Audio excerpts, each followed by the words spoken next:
પ્રકરણ 1 ભારતનો વારસો.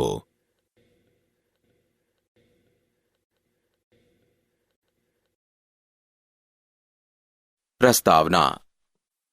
ભારત પ્રાચીન સંસ્કૃતિ ધરાવતો દેશ છે. ભારતના પ્રાચીન ગ્રંથ વિષ્ણુ પુરાણમાં ભારત વિશે ઉત્તરમ યત્સ સમુદ્રસ્ય હિમાદ્રેશ્ચૈવ દક્ષિણમ વર્ષમ તદ ભારત નામ ભારતી યત્ર સંસતી. અર્થાત સમુદ્રની ઉત્તરે અને હિમાલયની દક્ષિણે આવેલ સ્થળનું નામ ભારત વર્ષ છે, જેના સંતાનો ભારતીય છે તેમ કહેવાયું છે. ભારતમાં શુભ કાર્ય પ્રારંભે લેવાતા સંકલ્પોમાં ભારત વર્ષ, ભરતખંડ, જંબુદ્વીપ, આર્યાવ્રત વગેરે શબ્દોનો ઉપયોગ થાય છે. પૂર્વ, પશ્ચિમ, દક્ષિણ ત્રણ દિશાઓમાં સમુદ્ર અને ઉત્તર દિશામાં હિમાલયની ગિરિમાળા એવી કુદરતી સીમાઓ ધરાવતો આપણો દેશ છે. આપણા દેશની સમૃદ્ધિથી આકર્ષાઈને અનેક વિદેશી પ્રજાઓ વ્યાપાર કરવા આવી, સ્થાયી થઈ અને ભારતીય સંસ્કૃતિના મહાનદમાં ભળી ગઈ. આ આદાન પ્રદાનની પરસ્પર પ્રક્રિયા દ્વારા દેશમાં અનેક પરિવર્તનો જોવા મળ્યા છે અને એ રીતે એક પેઢીમાંથી બીજી પેઢીમાં આપણા વારસાનું હસ્તાંતરણ થયું અને તેનો સાતત્યપૂર્ણ વિકાસ થયો.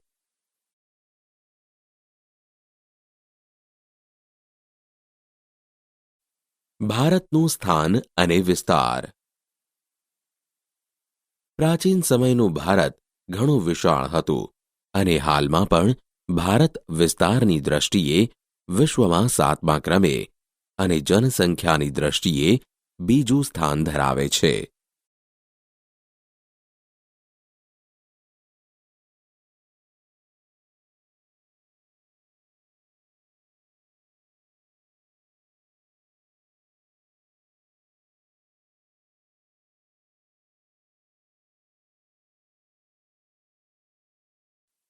વૈવિધ્યસભર વારસો. ભારત ભૂમિએ આપણને અને વિશ્વને સમૃદ્ધ અને વૈવિધ્યસભર વારસો આપ્યો છે. ભારતીય સંસ્કૃતિ શાંતિપ્રિય અને વેપારી રહી છે. ભારતની સંસ્કૃતિમાંથી સત, ચિત્ત અને આનંદનો અનુભવ પ્રાપ્ત થાય છે. આ ઉપરાંત અહીં આવીને વસેલી ભિન્ન ભિન્ન સંસ્કૃતિ સાથેના આદાન પ્રદાન થકી ભારતીય સંસ્કૃતિ સમૃદ્ધ બની. તેણે અપનાવેલ અહિંસા અને શાંતિના મૂલ્યોની આજે વિશ્વભરમાં પ્રશંસા અને સ્વીકાર થયો છે. સિંધુ ખીણની સંસ્કૃતિના લોકોથી શરૂ કરીને આજ દિન સુધીના લોકોએ ભારતને પોતાની આવડત, બુદ્ધિ, શક્તિ અને કલા કૌશલ્ય દ્વારા સમૃદ્ધ બનાવ્યું છે. ભારતના ભવ્ય વારસાના નિર્માણ અને ઘડતર માટે અનેક ઋષિમુનિઓ, સંતો, વિદુષીઓ, વિદ્વાનો, ચિંતકો, કલાકારો, કારીગરો, વૈજ્ઞાનિકો, સંશોધકો, શિક્ષણશાસ્ત્રીઓ, રાજનીતિજ્ઞો, ઇતિહાસકારો, સમાજ સુધારકો વગેરેનો અગત્યનો ફાળો રહેલો છે. તેમના ધર્મ, શાસન શૈલી, ભાષા, કલા, ચિત્ર, બોલી, પહેરવેશ અને રીત રિવાજો વગેરે પણ ભારતને મળ્યા. આ રીતે ભારતમાં ભાતીગળ સંસ્કૃતિનું નિર્માણ થયું.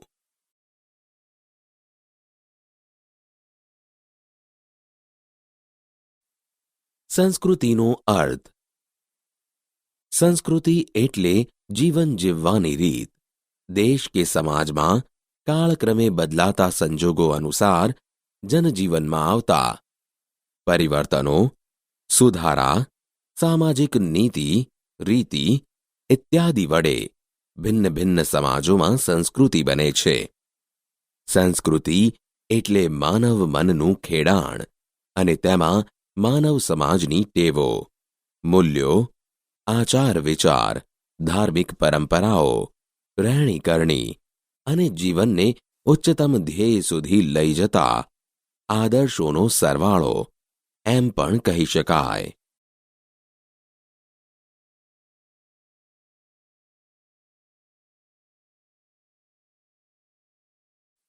ભારતીય સંસ્કૃતિનો વારસો.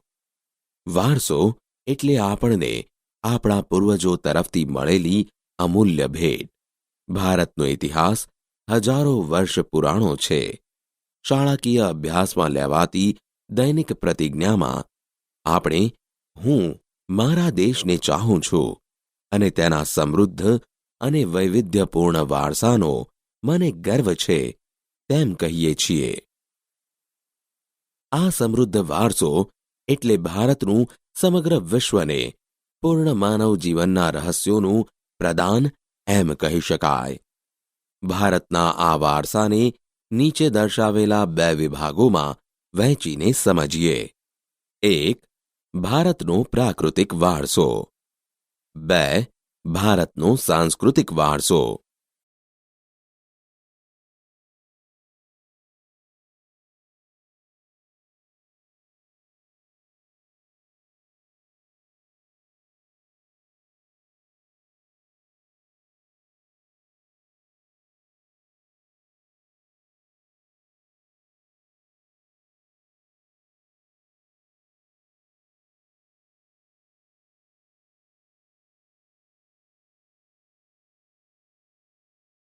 ભારતનો પ્રાકૃતિક વારસો.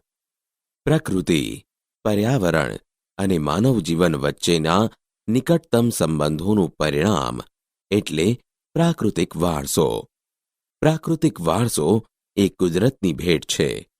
ભારતનો પ્રાકૃતિક વારસો વિશિષ્ટ અને વૈવિધ્યસભર છે, જેમાં ઊંચા પર્વતો, નદીઓ, ઝરણા, સાગરો, લાંબા દરિયા કિનારા, વિશાળ ફળદ્રુપ મેદાનો, ખીણ પ્રદેશો, રણોનો સમાવેશ થાય છે તથા વૃક્ષો, વનસ્પતિ, જીવજંતુઓ, ઋતુઓ, પશુ પક્ષી, પ્રાણીઓ અને વૈવિધ્યપૂર્ણ ભૂમિ દ્રશ્યો એટલે કે લેન્ડસ્કેપ, વિવિધ પ્રકારના ખડકો, ખનિજોનો સમાવેશ થાય છે. આપણે સૌ પ્રકૃતિના સંતાન છીએ. પ્રકૃતિ એ આપણી આહાર, પાણી, શુદ્ધ વાયુ તેમજ નિવાસ જેવી લગભગ બધી જ આવશ્યકતાઓ માટે સુંદર વ્યવસ્થા કરી છે. પ્રકૃતિ સાથેનો આપણો વ્યવહાર શ્રદ્ધાપૂર્વક હોવાના ઉદાહરણો પંચતંત્રની વાર્તાઓ અને બૌદ્ધ ધર્મની જાતક કથાઓમાં જોવા મળે છે. આપણા લોકસંગીત અને શાસ્ત્રીય સંગીતમાં પણ ઋતુઓ અને પ્રકૃતિ સાથેનો સંબંધ જોવા મળે છે. આપણા ગીતો, તહેવારો, કવિતાઓ, ચિત્રોમાં પ્રકૃતિ અને ઋતુચક્રનું નિરૂપણ જોવા મળે છે. નિસર્ગોપચાર એટલે કે નેચરોપથી. આયુર્વેદિક, યુનાની જેવી ચિકિત્સા પદ્ધતિ પ્રકૃતિ પર આધારિત છે.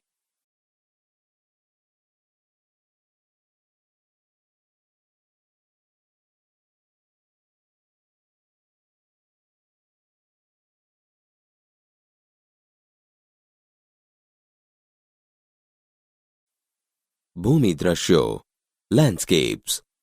ભૂમિ આકારો દ્વારા અનેક ભૂમિ દ્રશ્યોનું સર્જન જોવા મળે છે.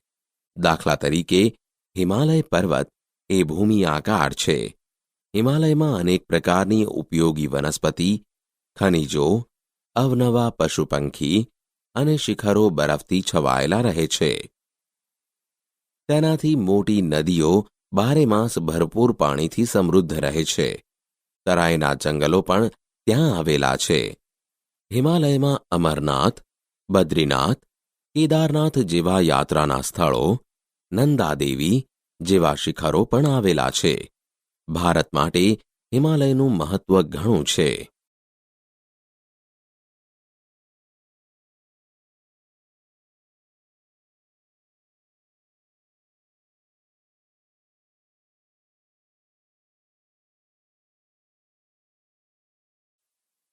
નદીઓ. રિવર્સ. પ્રાચીન કાળથી નદીઓ પ્રાકૃતિક માર્ગ પૂરો પાડતી રહી છે. ભારતીય સંસ્કૃતિ સિંધુ અને રાવી નદીના કિનારે પાલન પોષણ પામી છે. સિંધુ, ગંગા, યમુના, સરસ્વતી, નર્મદા, ગોદાવરી, કૃષ્ણા, કાવેરી જેવી લગભગ બધી જ નદીઓએ ભારતના લોકજીવન પર પ્રગાઢ અસરો ઉપજાવી છે. પીવાનું પાણી, વપરાશનું પાણી, સિંચાઈ, વીજળી, ખેતી, જળમાર્ગ જેવી આપણી મહત્વની જરૂરિયાતો સંતોષવામાં નદીઓનું સ્થાન અગ્રીમ છે. તે ઉપરાંત માટીના વાસણો, મકાનો, લીંપણ તથા ઉદ્યોગોના વિકાસ માટે પણ માનવીએ નદીના પાણી ઉપર આધારિત રહેવું પડ્યું છે. આમ નદીઓએ ભારતીય પ્રજાજીવનને સમૃદ્ધ બનાવ્યું છે. આપણી સંસ્કૃતિમાં પ્રાચીન કાળથી નદી કિનારાના ઉષા અને સંધ્યાના વિવિધ ભૂમિ દ્રશ્યો દ્વારા ભરપૂર સૌંદર્ય, કલાસૂઝ અને કૌશલ્યનો વિકાસ પણ આ પ્રકૃતિના વારસામાંથી મળ્યો છે. તેથી આપણે નદીને લોકમાતાનું બહુમાન આપ્યું છે.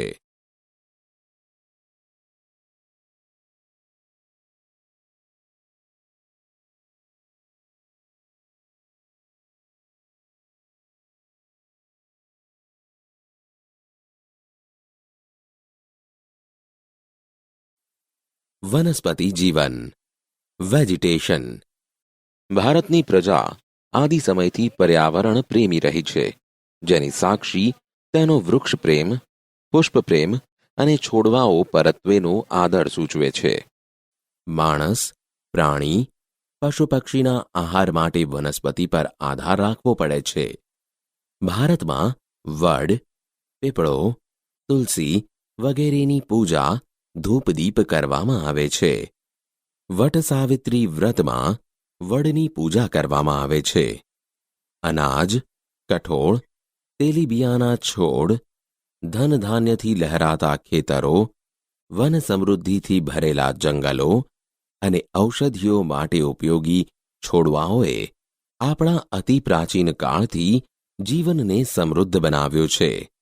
હરડે, આંબળા, બહેડા, કુંવારપાઠું, અરડૂસી, લીમડો વગેરે ઔષધિઓએ તથા મોગરો, ગુલાબ, કમળ, ડમરો, સૂરજમુખી, ચંપો, નિશિગંધા, જુઈ વગેરે જેવા પુષ્પોએ માનવ જીવનને ખૂબ સુંદર, સુવાસિત, નિરામય અને સમૃદ્ધ બનાવ્યું છે. આમ ભારતના સામાજિક, ધાર્મિક જીવન પર વનસ્પતિનો અસરકારક પ્રભાવ રહ્યો છે.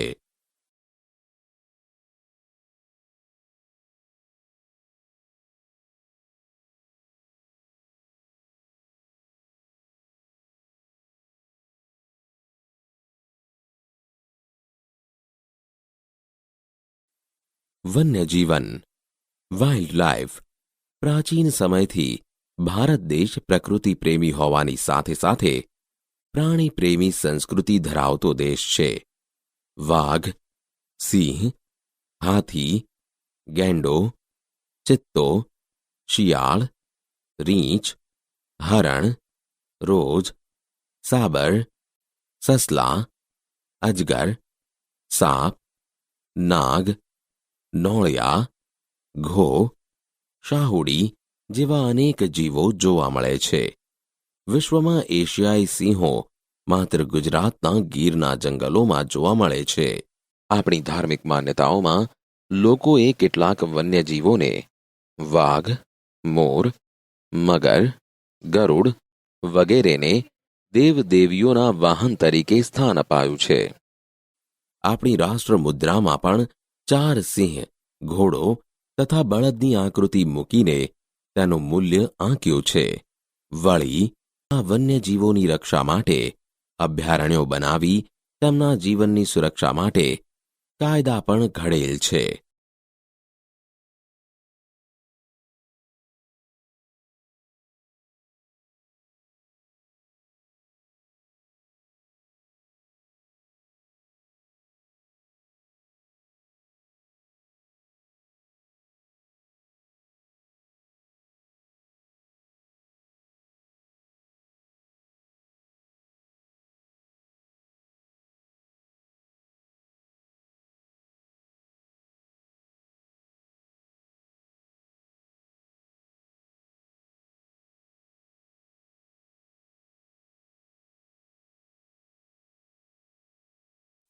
ભારતનો સાંસ્કૃતિક વારસો. ભારતે જગતને વિવિધતાપૂર્ણ અને સમૃદ્ધ વારસાની ભેટ આપી છે. સાંસ્કૃતિક વારસો એટલે માનવ સર્જિત વારસો. માનવીએ પોતાના કુનેહ, બુદ્ધિ ચાતુર્ય, આવડત અને કલા કૌશલ્ય દ્વારા જે કંઈ પ્રાપ્ત કર્યું કે તેનું સર્જન કર્યું તેને સાંસ્કૃતિક વારસો કહેવાય. આર્યોથી શરૂ કરીને શકો, ક્ષત્રપ, કુષાણ, હુણ, ઈરાનીઓ, તુર્ક, આરબો, મુઘલ, પારસીઓ, અંગ્રેજો, ફ્રેન્ચ વગેરે જેવી વિવિધ જાતિ પ્રજાતિઓ ભારતમાં આવી. આ બધા વચ્ચે થયેલા આદાન પ્રદાનથી ભારતીય સંસ્કૃતિ સમૃદ્ધ બની છે. પ્રાગ ઐતિહાસિક સમયથી ભારતે વિશ્વની પ્રજાઓને સાંસ્કૃતિક વારસાઓની ઘણી બધી બાબતોની ભેટ આપી છે. ઉદાહરણ તરીકે શિલ્પ સ્થાપત્યની કળા આશરે 5000 વર્ષ જેટલી પ્રાચીન છે, જેમાં સિંધુ ખીણ સંસ્કૃતિના પુરાતન અવશેષોને ગણી શકાય. જેમ કે તેમાંથી મળી આવેલ દેવદેવીઓની પ્રતિમાઓ, માનવ શિલ્પો, પશુઓ અને રમકડા તેમજ દાઢીવાળા પુરુષનું શિલ્પ અને નર્તકીની મૂર્તિ જોઈને આપણને આપણા સાંસ્કૃતિક વારસા પ્રત્યે સ્વાભિમાન અને ગૌરવની લાગણી જન્મે છે. આ જ ક્રમમાં મૌર્ય યુગની ઊંધા કમળની આકૃતિ ઉપર સિંહ અને વૃષભનું શિલ્પ, બુદ્ધની પ્રજ્ઞા પારમિતાનું શિલ્પ, સારનાથની ધર્મચક્ર પ્રવર્તનવાળી મહાત્મા ગૌતમ બુદ્ધની પ્રતિમા અને તે પછીના કાલખંડની જૈન તીર્થંકરોની પ્રતિમાઓ, રાષ્ટ્રકૂટ રાજાઓના સમયની ઇલોરાની ગુફાઓ નિહાળતા આપણને આપણા સાંસ્કૃતિક વારસા પ્રત્યે આદર અને ગર્વ અનુભવાય છે. આપણા સાંસ્કૃતિક વારસામાં મંદિરો, શિલાલેખો, સ્તૂપો, વિહારો, ચૈત્યો, મકબરા, મસ્જિદો, કિલ્લાઓ, ગુંબજો, રાજમહેલો, દરવાજા, ઇમારતો, ઉત્ખનન કરેલા સ્થળો તેમજ ઐતિહાસિક સ્મારકોનો સમાવેશ કરી શકાય. આપણા સ્વાતંત્ર્ય સંગ્રામના ઐતિહાસિક સ્થળો જેવા કે સાબરમતી આશ્રમ, દાંડી, બારડોલી, વર્ધા, શાંતિનિકેતન, દિલ્હી વગેરે પણ સાંસ્કૃતિક વારસા તરીકે ઓળખી શકાય. ભાષા, લિપિ, અંકો, શૂન્યની શોધ, ગણિત, પંચાંગ, ખગોળ, લોખંડ, સાહિત્ય, ધર્મ, યુદ્ધશાસ્ત્ર, રથ, રાજ્યશાસ્ત્ર, પ્રાણીશાસ્ત્ર, વનસ્પતિશાસ્ત્ર, વાસ્તુશાસ્ત્ર, ધર્મો, ગણતંત્ર, ન્યાયતંત્ર, વિધિવિધાન, પર્યાવરણ સુરક્ષા આદિ ઘણી મહત્વની શોધો પણ ભારતમાં થઈ છે.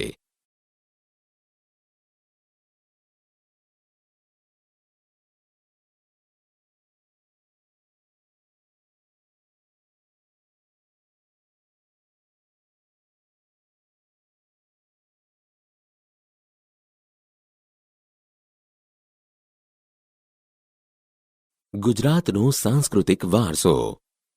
સાંસ્કૃતિક, પૌરાણિક અને પુરાતત્વીય મહત્વ ધરાવતા સ્થળોમાં લોથલ, ધોળકા તાલુકો, રંગપુર, લીમડી તાલુકો, સુરેન્દ્રનગર જિલ્લો, ધોળાવીરા, કચ્છ જિલ્લો, રોજડી અથવા શ્રીનાથગઢ, રાજકોટ જિલ્લો વગેરે મુખ્ય છે.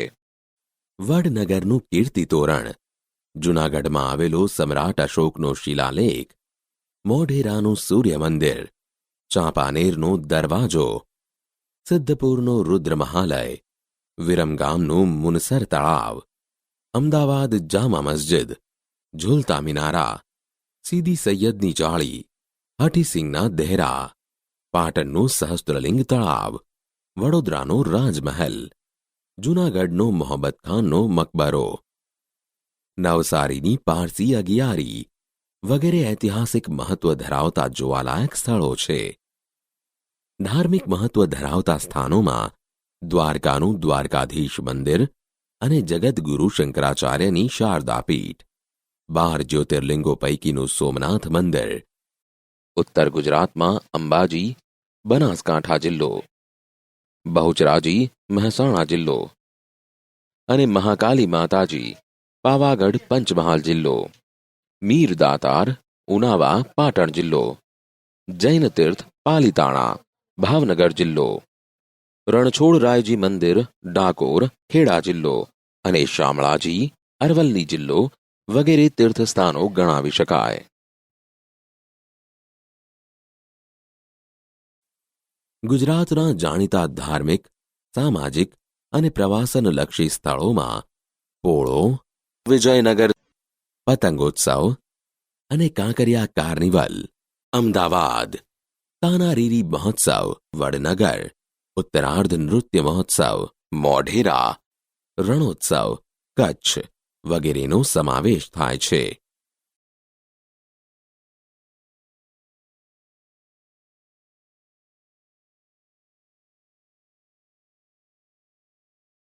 જૈન બૌદ્ધ પ્રવાસન સ્થળો. ગુજરાતમાં જૈન અને બૌદ્ધ ધર્મનો પ્રચાર પ્રસાર થયેલો, જેના આધાર સ્વરૂપે ગુજરાતમાં વડનગર, તારંગા, ખંભાલીડા, જૂનાગઢ, શામળાજી, કોટેશ્વર, તળાજા, ઢાંક, ઝઘડિયા વગેરે સ્થળોએ બૌદ્ધ અને જૈન ગુફાઓ જોવા મળે છે.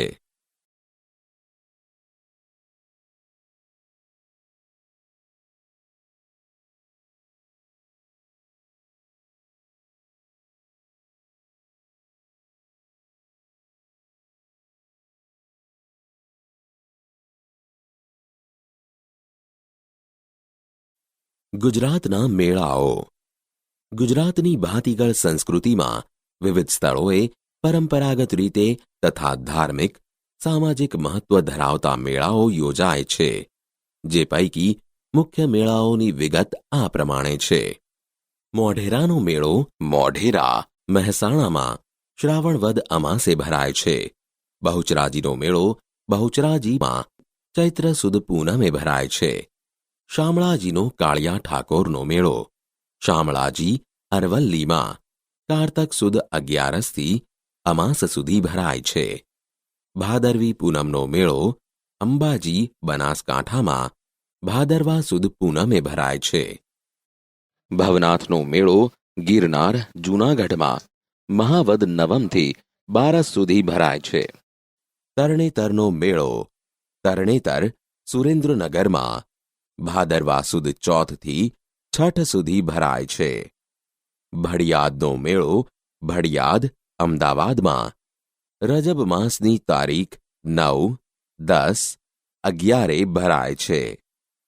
નકળંગનો મેળો ભાવનગરમાં ભાદરવા વદ અમાસે ભરાય છે. માધવપુરનો મેળો માધવપુર, પોરબંદરમાં ચૈત્ર સુદ 9થી 13 સુધી ભરાય છે. વૌઠાનો મેળો ધોળકા, અમદાવાદમાં કારતક સુદ પૂનમે ભરાય છે. મીરા દાતારનો મેળો ઉનાવા, ઊંઝામાં રજબ માસની તારીખ 16થી 22 સુધી ભરાય છે. ડાંગ દરબારનો મેળો આહવા, ડાંગમાં ફાગણ સુદ પૂનમે ભરાય છે. ગોળ ગધેડાનો મેળો ગરબાડા, દાહોદમાં હોળી પછીના 5મા કે 7મા દિવસે ભરાય છે. કાર્તિકી પૂર્ણિમાનો મેળો સોમનાથ, ગીરમાં ફાગણ સુદ પૂનમે ભરાય છે. ભાંગુરિયાનો મેળો છોટાઉદેપુર અને ક્વાંટમાં હોળીથી રંગ પાંચમ સુધી ભરાય છે.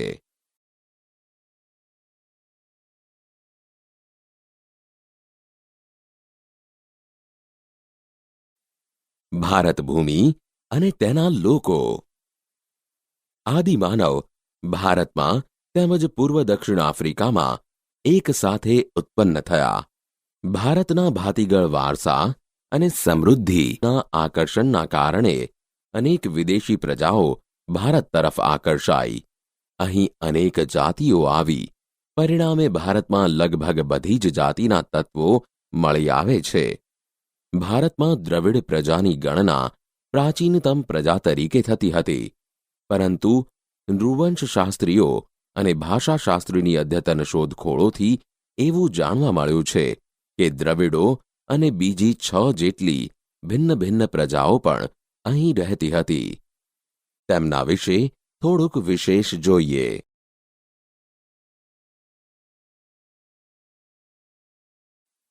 નેગ્રીટો, હબસી પ્રજા. નેગ્રીટો અથવા નિગ્રો જાતિ એટલે કે હબસીઓ ભારતના સૌથી પ્રાચીન નિવાસીઓ છે. કેટલાક ઇતિહાસકારોનું માનવું છે કે નેગ્રીટો અથવા નિગ્રો એટલે હબસીઓ આફ્રિકામાંથી બલુચિસ્તાનના રસ્તે થઈ ભારતમાં આવેલા. તેઓ વર્ણે શ્યામ, 4 થી 5 ફૂટ ઊંચા અને માથે વાંકડિયા વાળ ધરાવતા હતા.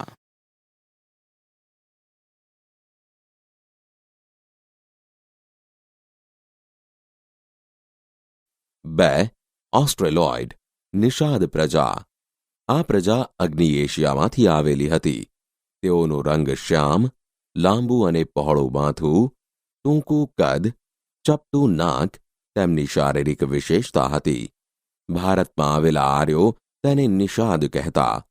ભીલી પ્રજા માટે નિષાદ શબ્દ પ્રયોજવામાં આવતો હતો. ભારતની કોલ અને મુંડા જાતિ, અસમની ખાસી પ્રજા, નિકોબાર અને બ્રહ્મદેશ એટલે કે હાલનું મ્યાનમાર ની જાતિઓમાં આ પ્રજાના લક્ષણો વિશેષ જોવા મળે છે. ભારતની સંસ્કૃતિ અને સભ્યતાના વિકાસમાં આ પ્રજાનો ફાળો વિશિષ્ટ છે. તેઓ માટીના વાસણો બનાવવા, ખેતી કરવી, સુતરાઉ કાપડનું વણાટકામ કરવું વગેરે જેવા કેટલાક કૌશલ્યો માટે જાણીતા હતા. તેઓ પોતાની ધાર્મિક માન્યતાઓ ધરાવતા હતા.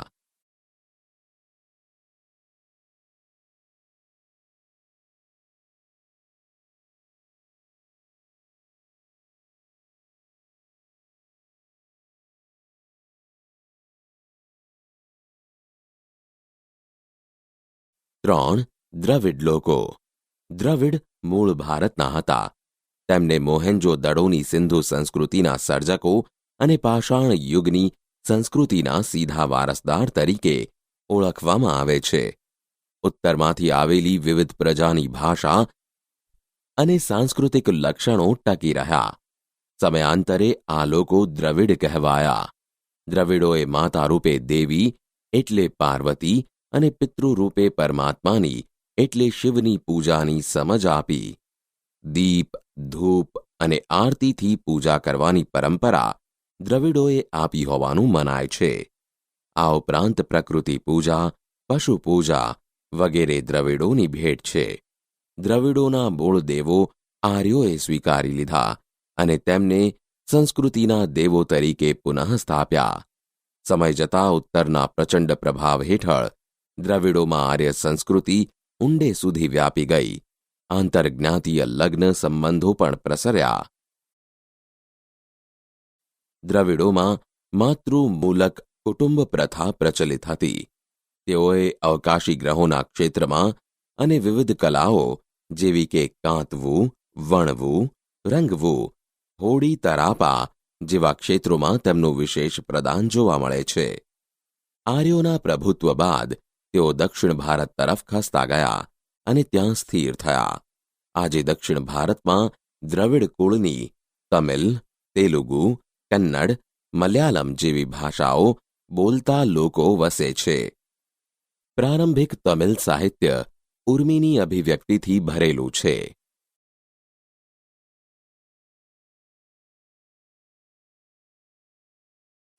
4, અન્ય પ્રજાઓ. આ ઉપરાંત ભારતમાં મોંગોલોઇડ, અલ્પાઇન, ડિનારિક અને આર્મેનોઇડ પ્રજા પણ હતી.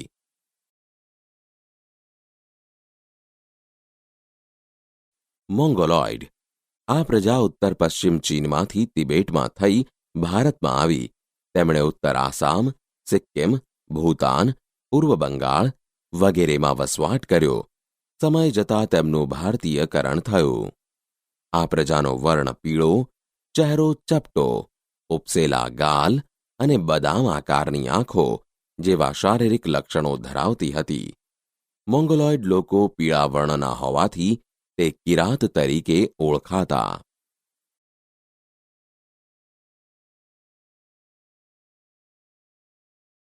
અલ્પાઇન, ડિનારિક અને આર્મેનોઇડ. આ પ્રજાઓ કે જે મધ્ય એશિયામાં આવેલી પ્રજાઓ છે. આ 3 જાતિઓ એક સમાન ભૌતિક ગુણો ધરાવે છે. આ પ્રજાના અંશો ખાસ કરીને મહારાષ્ટ્ર, બંગાળ, ઓડિશા, ગુજરાત અને સૌરાષ્ટ્રમાં વધુ પ્રમાણમાં જોવા મળે છે.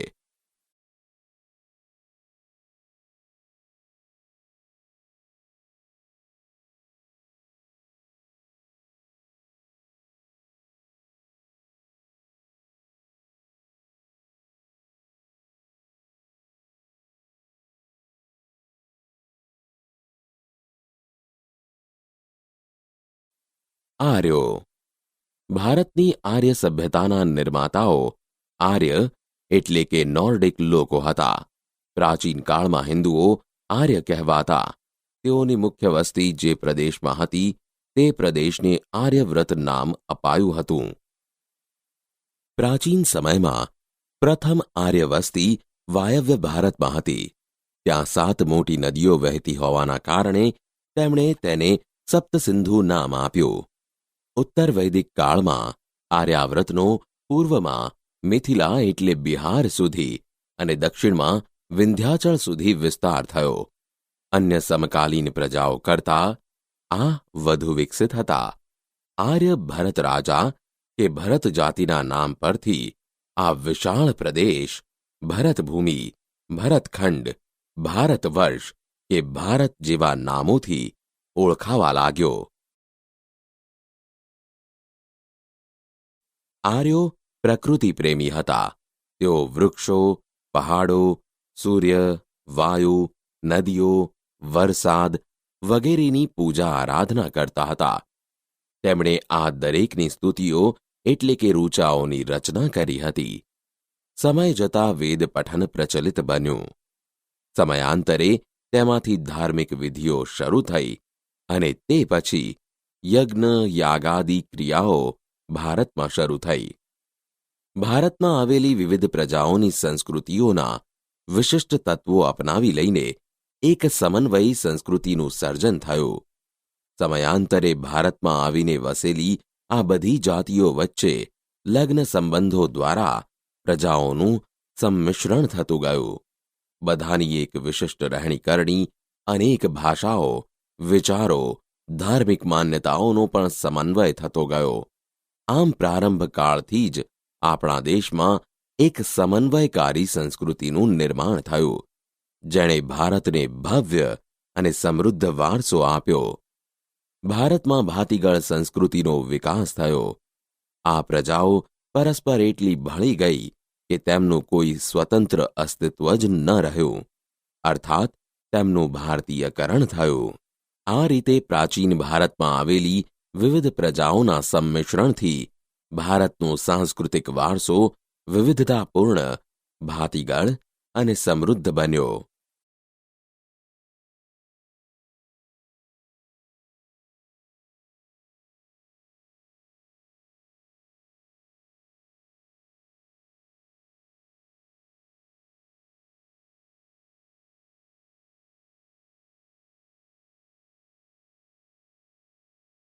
વારસાનું જતન અને સંરક્ષણ. ભારતના વારસાની દરેક બાબતોએ ભારતને રળિયામણું, નયનરમ્ય અને આકર્ષક બનાવ્યું છે અને ભારતને ગૌરવ અપાવ્યું છે. આ ભવ્ય વારસાને સાચવીને વિશ્વમાં પ્રતિષ્ઠિત ગૌરવભર્યું અગ્રીમ સ્થાન પ્રાપ્ત કર્યું છે. તેને સાચવવું એ ભારતના પ્રત્યેક નાગરિકની પવિત્ર અને પ્રાથમિક ફરજ છે. આપણે આપણા પ્રાચીન ઐતિહાસિક મૂલ્ય અને મહત્વ ધરાવતા વારસાના સ્થળોને કોઈ નુકસાન ન પહોંચાડે અને તેનું જતન કરે તે માટે બંધારણમાં નાગરિકની મૂળભૂત ફરજો ગણાવી છે.